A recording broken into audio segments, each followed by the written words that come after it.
What's up, guys? Finally, we have made it back to the beginning of the Grand Prix season. It is race week, the Australian Grand Prix, of course, so loads of content to come over the coming days and weeks as we go through this unpredictable start to the season. I guess it's got to be said. We're still not quite sure which races might happen, how they might happen, when or where even they might happen. So much up in the air. But either way, we've been waiting for months and months for this week, and it's finally here. I'm going to grab myself a coffee, and then I've got loads of your questions to smash through regarding testing, regarding the start of the Grand Prix season, coronavirus stuff, of course, talking about the Ferrari FIA statement shenanigans that happened last week, and loads more.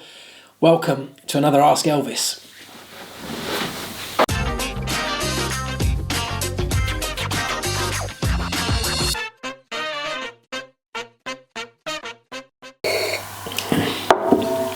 That's better. Right, let's smash straight into it. Let's kick off with this one from Max, who says, "Hi Elvis, not sure if this is a question worth Ask Elvis or not." Of course it is. All F1 related questions are worth asking. I'll try and give you an answer. He says, "But if Ferrari's in trouble with their PU, power unit, why does that not apply to the rest of the teams that use their power unit? Hardware and software should be supplied identical to the factory team. That is why Renault was in trouble with Red Bull." Right, so yes, the manufacturers of power units have to at least offer the same hardware and software specs to their customer teams. That's a rule, that's a regulation now. First of all, the customer teams don't have to take that upgrade. And you might say, well, why on earth wouldn't they? Well, every now and again, the factory team may take an upgrade at different stages in the season to that of the customer teams, for example. And if a customer team takes the upgrade on the schedule that the parent team is at, it could throw their schedule out, which might have gone out of kilter because they might have had a failure or something happened earlier in the season. So to avoid taking penalties, there are certain situations where the parent team or the manufacturer team could end up running different hardware and or software to their customer team. That's the first thing. I'm not suggesting that's what's happened with Haas and Alfa Romeo. What I suspect is more the case with those two is that this whole debacle around Ferrari, this whole furore around the legality or otherwise of their power unit, the main focus of that is actually around the fuel flow part of the regulations, isn't it? And how they may have been storing fuel in other parts of the car or extended lines around the car to inject later on to bypass the fuel flow sensor, all of those kind of things. Well, the fuel system actually falls outside of the power unit regulations, if you like. So a manufacturer does not have to supply the fuel system to its customer teams.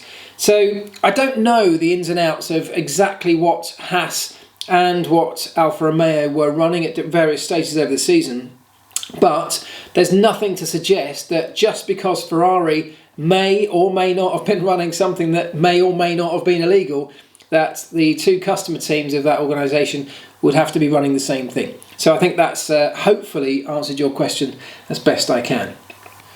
Neil Roberts says, "Will the potentially reduced calendar have an effect on the power unit and gearbox allocation limits for the season? And will any events run as non-championship events be clear of power unit and gearbox usage restrictions?" That's a good point. So Ross Brawn has said that if a team or teams cannot make it to a particular Grand Prix because of travel restrictions, then they would have to hold that race as a non-championship event. How would that then affect gearbox and engine or power unit allocations? The truth is no one knows, because there's nothing in the regulations that covers this. It's never happened before. And so I suspect what would happen would be that it would fall outside of those restrictions. And then teams would have to reallocate their usage to accommodate the rest of the season, given whatever they think the rest of the season will entail at that point, given the advice they've got. And if there's a non-championship event, they will factor that out, presumably, and therefore could even bring another power unit or gearbox to that event without penalty. I would imagine that would have to be the only course of action, because if you don't do that, you then penalise the teams that are running in that event opposed to the teams that can't get there because of no fault of their own with the travel restrictions that might be imposed. Chris A says, Mark, The Independent reported this week that viewing figures from Sky Sports were just 70,000 viewers per race in 2019. What changes do you think will have to be made to get the viewing figures back up to the millions they once were? Or do you think that, given how times have changed, that's no longer feasible? Well, I mean, I'm sure you're all screaming at your screens right now going, pay-per-view, it's pay-per-view, isn't it? And it's simple. I think it really is as simple as that. The reason we had such high viewing figures in the past was that there was less choice, but also it was free. It was on everybody's television set. If you had a TV, you could watch it. And that was the difference. You had so much less choice. Maybe you had 4 channels back in the day. One of those was showing Formula 1 on a Sunday afternoon. So the numbers were through the roof. We probably won't be able to get back to that. But viewing figures are comparatively so low because lots of people don't like subscribing to something that they have to pay for to watch the sport that perhaps in the past they've all been able to watch for free. I think things will change because the current Sky deal, so if we're referring to here in the UK, which your question is referring to, I guess, the Sky deal, of course, has a limited run. And when that Sky exclusivity deal comes to an end, Formula 1, or Liberty, have the opportunity to end that type of deal and move the UK onto the F1 TV Pro platform that they are trying to roll out across the world. Which I know, by the way, has had loads of issues. Being a UK resident, I've not been able to watch any of it, but it has potential to be fantastic. It has the potential to offer lots more options for viewers in terms of choosing the onboard feed from any car, for example, that you can't do through your Sky feed right now.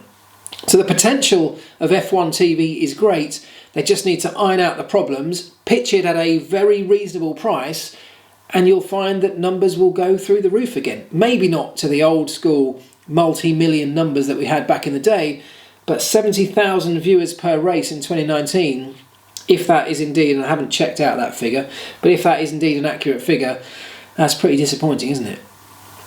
Shadow Knight 57 says, "Hi Mark, what do you think of the first lap around Zandvoort by Max Verstappen?" I thought it was epic. I thought it was a great lap. If you haven't seen it, check this out. It's great to see an F1 car going around this circuit. I was there, if you remember, last year. I did some laps myself around this place, and it's a spectacular, spectacular circuit.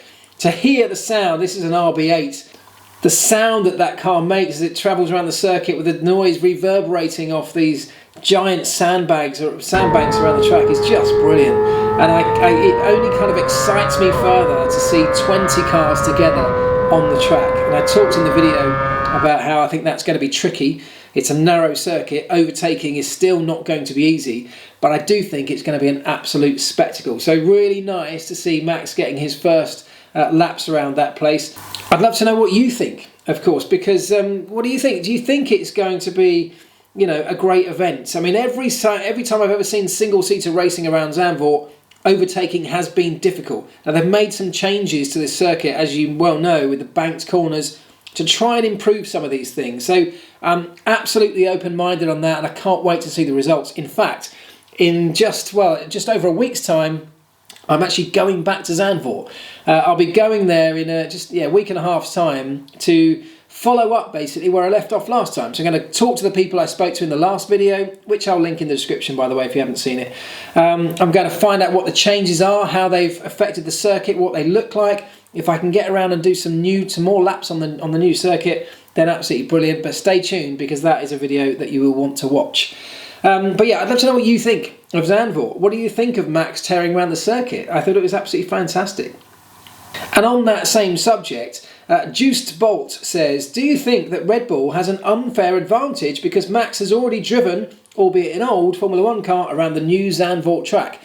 Well, my answer to that, and I answered him online, is that, maybe a tiny bit, a small amount. Of course, getting to the racetrack can only be an advantage. I really don't think it's a significant one. And the reason I say that is that what you can do in simulation nowadays is huge. And most teams, and in fact all teams and drivers, will have done a multitude of laps on their sims before they get to the racetrack. What the team will be able to see is what the track surface looks like. And those kind of things will make a difference to them. They'll be able to see what the tarmac looks like. Whether it's bumpy, what kind of surface finish it has, how steep is that banking. Those kind of topography details, when you can see them with your own eyes, of course will be an advantage. And of course, you know, they've done some laps, which means they'll get some data. And, you know, albeit limited data on a car of that age and the amount of laps that they did on the tyres, which will be special demonstration run tyres, the data's all limited, but any data is useful data, of course. So there will be an advantage. I don't think a significant one. The one thing that I'm intrigued by, because if I was Red Bull, and I'm sure, and I hope this was policed, if I was Red Bull, I'd want to be out there with my guys scanning the circuit, which is what all teams do at most racetracks. With a digital scanner, they'll scan the surface of the circuit. Now, were there restrictions in place stopping them doing that? You know, I don't know. There's nothing in the rules that says you can't do that. But we know that Zandvoort are trying to hold back as much of the track data as they can to the teams till much nearer the event to stop them preparing so much in advance. Did the guys at Red Bull, or were they able to go out and collect some of their own track surface data? Maybe. It would be silly for them not to do it if they were allowed, but then is it unfair if they were allowed to do it and no one else was? And just to finally finish up on that point, was it unfair? They may have an advantage. Was that unfair? No, because the reality is anybody, any team or driver could have set up a demonstration event at Zandvoort if they wanted to. That's the way that this whole thing works. You get a limited number of laps. They have to be done on Pirelli's demonstration tyres. But if you want to get permission to run a demo event anywhere in the world, there's a process to go through. You apply for that permission, you arrange the events, you notify the FIA, and you go through the process, and you can run a car almost anywhere. So it's not that it's unfair. Perhaps there's an obvious advantage in that they have a Dutchman in Max Verstappen, so perhaps they've got some preferential treatment, but the reality is if someone else wanted to go and do it, they probably could. Loftin says, thanks for your videos, keep up the very good job. Thank you again. I'm wondering why the DAS system is so revolutionary. Isn't it rather easy to control both front wheels independently by the hydraulics of the steering system? Turning the steering wheel should be sufficient. Well, the reality is you can't do that because the rules prevent it. So you're not allowed to control each wheel individually through hydraulic mechanisms in the steering rack. So the reason that DAS is so clever is that it's manually operated. It's something that they're arguing is just a steering control rather than a suspension adjustment. And that's why they think, and at this stage the FIA seem to agree, that they have gone through all the processes to make sure it ticks every box in terms of legality. Yes, of course, you could do what you're saying, Loftin. There are a multitude of ways that you could make adjustments to anything on a car using a powered up system, but you're not allowed to. Doug Block says, hi Mark, do you think that Mercedes are quietly smiling? All the heat's off concerning their trick steering, especially with the Ferrari fiasco dominating the news. Maybe the FIA are just spicing up the season with lots of conspiracy theories for people to latch onto. I love a conspiracy theory. They're always out at this time of year, aren't they? Loads of people speculating about what something means, where it might have come from, who started it, what the reason behind it is. I don't think this has been drummed up by the FIA. Will Mercedes be quietly smiling though? Quite probably, because not just about their DAS system. I think, you know, that's a very small advantage that they've created. I don't think it's going to be a massive game changer in terms of that won't be the thing that wins or loses the championship for them, whether it's allowed or disallowed as the season goes on. What they will be pleased with, along with everybody else, is that nobody wants extra heat on them or their car or their team or their drivers. So all of this publicity around Ferrari and the FIA, yeah, every other team on the grid will be quite happily rubbing their hands together, allowing them to get on with their own quiet, controlled preparations behind the scenes. That's what everybody wants at this time of year. Rivlud says, if the FIA can't prove that Scuderia Ferrari broke the rules in 2019, how can they be charged with anything? If it's in that grey area but no technical infringements were apparent, shouldn't both parties just make such a simple clarification known?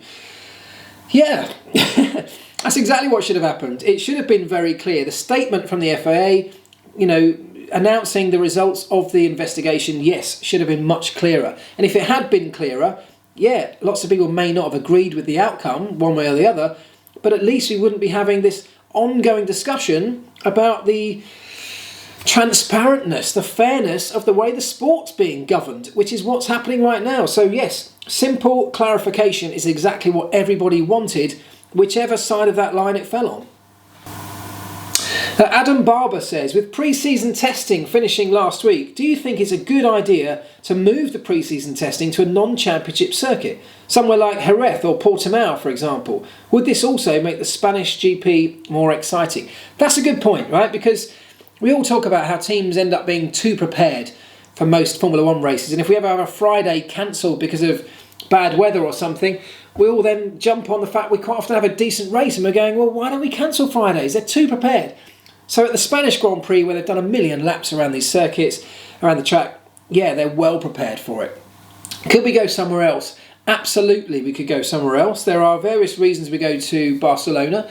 One is the fact that it's relatively close to most of the team's factories. And that's important because over pre-season testing, you are constantly running parts back and forward to the factories. You'd be amazed if you're ever in the paddock over pre-season testing. There's a constant stream of vans arriving pretty much all day, every day, for every team at the back of the garages, unloading boxes and boxes of new parts, of reconditioned parts, taking parts home from the racetrack that now need servicing, having done a few laps. So you need to have some kind of logistical access to and from your factory. So that's the first thing. That doesn't necessarily restrict Jerez or Portimao though. The other thing is that Barcelona is a great track because it offers lots of different things in each of the three sectors of the racetrack. So teams can prepare for tight, twisty circuits in the final sector, Sector 3, places like Monaco, like Hungary, like Singapore. You can really help to set your car up for those circuits based on that part of the track. Whereas the first part of the circuit, much faster flowing corners, more like Suzuka, Silverstone, Sector 2 as well. So there are lots of reasons why Barcelona is great. The weather tends to be better than the UK, but then there's another argument to say that Jerez and Portimao typically both have better weather. The one that I'm going to drop into this mix, and this is something that's being discussed behind the scenes and has been for quite a while now, is Paul Ricard. And you might all go, no, not Paul Ricard, we race there and it's a terrible racetrack.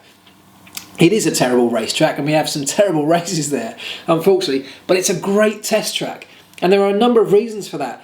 First of all, at a test track, you want endless runoff because you don't want cars rattling into barriers when they do have an accident. You want them to be able to spin and eventually come to a halt on massive runoff areas. It has that in abundance. But it also has a multitude of different circuit layouts. I mean, I can't remember the number, but it's I think it might even be into the hundreds of different circuit layouts. I'll check that. But if you just look at the circuit here, you can see the different potential layouts because of all the different types of track that you could configure. And you could change that on different days. So on one day of testing, you could create a sort of tighter, twistier circuit. On another day of testing, you could create something that's much faster, high-speed circuits. So to have those options, I think, is a real benefit. Plus, it has the sprinkler system. All teams and Pirelli need to do wet weather testing. And back in the day, we used to take a tanker of water, and in the gap between between testing, we'd drive the tanker around a couple of laps, literally dumping water out the back onto the circuit, so we could then go out and do some wet weather testing. Well, Paul Ricard has a sprinkler system built in for exactly that purpose. So it ticks loads of boxes. The weather in the south of France is typically better than the weather in Barcelona. And all right, this year was great in Barcelona, but in the past we've had snow and all sorts. So there's a lot to be said for going to Paul Ricard. It doesn't necessarily mean we're then better prepared for the French Grand Prix because we don't have to run the French Grand Prix circuit layout. Helga Koistra says, how sportsmanship are teams in F1? I mean, we should leave that question there. If, for example, Ferrari's still developing the car, would they use the Corona situation to not go to Australia and thereby sabotaging the first race to gain extra development time? Right. Well, first of all, Ferrari are now in Australia. So I don't think that's going to happen. They are heading for Australia, so we fully expect every team to be there. So that puts that bit to bed. But let's go back to the first bit. How sportsmanlike are teams? If it comes to gaining themselves an advantage, not very, is the answer. And just to use that as an example, that's a big extreme example, which is pretty opportunistic. I fully would not be surprised if a Formula One team, not just Ferrari, but any Formula One team, were to use something like this to their own advantage. There's so much at stake in modern Formula One. There's so much at stake for, competing at the highest level, being successful, earning points and championship prize money, and going for a title like Ferrari are hoping to do. That if you can gain an advantage, what would be a significant advantage in that sense, I don't think there's one team on the grid that would potentially not take that. So I don't think it's going to happen, not in this sense, certainly not for Australia, but I don't think I'd put that kind of thing past any team on the grid, if I'm honest. Kishore Kafle says, how will Bahrain GP make money? Who bears the financial burden? Is it wise? Well, let's start with the last bit. Is it wise? That is the one thing that it is. It probably is wise. They are under pressure to not bring thousands of people into one spot to try and contain this virus. So probably wise is perhaps the one thing it is. And of course, we have to take the health situation and advice from our own governments and World Health Organization. We have to take that seriously. All of that has to come ahead of a sporting event. Now, I know it's frustrating if you're a fan that was hoping to be at the circuit, and even for people watching on television, you've got a lack of atmosphere and everything else. But those things are tiny, minor problems in the grand scheme of things. Who bears the financial burden? Well, the Bahrain Grand Prix will, because they were the ones that cancelled it. And this is where this is always the case in big disruptive events or disruptive scenarios like this. Nobody wants to be the one to push the button and say, right, we're cancelling, or we're postponing, or we're going to shut the fans out. They all want their governments, for example, to impose some restrictions, which means it's then out of their control, because then various things like insurance kicks in and you're covered. If Formula One or a Formula One team chooses not to go to a race, or Formula One chooses to shut down a race, there are many more financial implications, because they are then liable, I guess, for the losses to certain parties because of that, because they've made the decision. Now, in this particular case with the Bahrain Grand Prix, I suspect what they've done is made a decent compromise. They're able to fulfil their F1 contract by still hosting a race, but it's probably them, ultimately, that lose out financially through not being able to make money from ticket sales on the event. That is where the majority of race hosting organisations make their money. It's through merchandising and selling tickets. So they will lose out. But probably Bahrain is one of those places where perhaps they can afford to take the hit in this situation and keep going, and not have it take them under. There will be some other racetracks where they would find that much more difficult to do. And the problem now is that many other racetracks will be under very similar pressure, perhaps even more pressure, now that it's happened in Bahrain, to be socially responsible and take the well-being of the thousands of people that would be attending their event into consideration. It's a really difficult scenario to manage from all parties. You're never going to keep everybody happy in this situation. In fact, the only outcome of all this is a disappointing one from some side of the fence, isn't it? So we have to take it seriously. Yes, we have to listen to advice, and that's what everybody around this whole circus of Formula One and the whole travel industry in general is doing right now. And unfortunately, frustrating though it might be for us all, we have to kind of take their advice and listen to it. Frank Valoria says, hi Mark, have you had the chance to watch the entire Netflix Drive to Survive Season 2 yet? I had high expectations on the heels of Season 1's success, but I feel a bit disappointed. The episodes felt disjointed and they left out a lot of juicy tidbits. Thoughts? Well, my thoughts are I haven't finished it yet. I'm up to about episode 6. So I can't really comment fully. I'm enjoying it. That's what I would say so far. I'm enjoying it. I'm intrigued to see the rest. I guess I'll throw it open to you lot. What do you think? Many of you, I'm sure, will have watched the whole thing. So perhaps you can chip in and give Frank your opinions on that. And when I have finished, Frank, I will do the same for you. But is it disjointed? Has it left out some of the really juicy bits that happened, but that you were looking forward to in Season 2 that perhaps were more embedded in Season 1? Has it changed? Has the dynamic changed now, given that we've got Ferrari and Mercedes in the mix as well, which of course didn't take part in Season 1? So yeah, fire in your thoughts, everybody. Let me know what you think, and I will watch the rest as soon as I can and get back to you. Right, let's finish up with this one from Union Jack, who says, hi, do you have, or can you get your hands on, a current set of drawings or regulations that the FIA issue to teams of the no zones, i.e. the box-like shapes that teams are not allowed to develop or add aero parts into? It would be nice and educational for us all to see. Yes, I will do that in a moment, but first, let's see what Union Jack followed up that message with. He says, P.S. As everybody's always so nice to you and say what a good job you're doing when they're asking a question, I thought I'd buck the trend and say, you're just terrible, mate. Don't give up the day job. Thank you very much. That did make me chuckle. So let's answer your question then, Union Jack.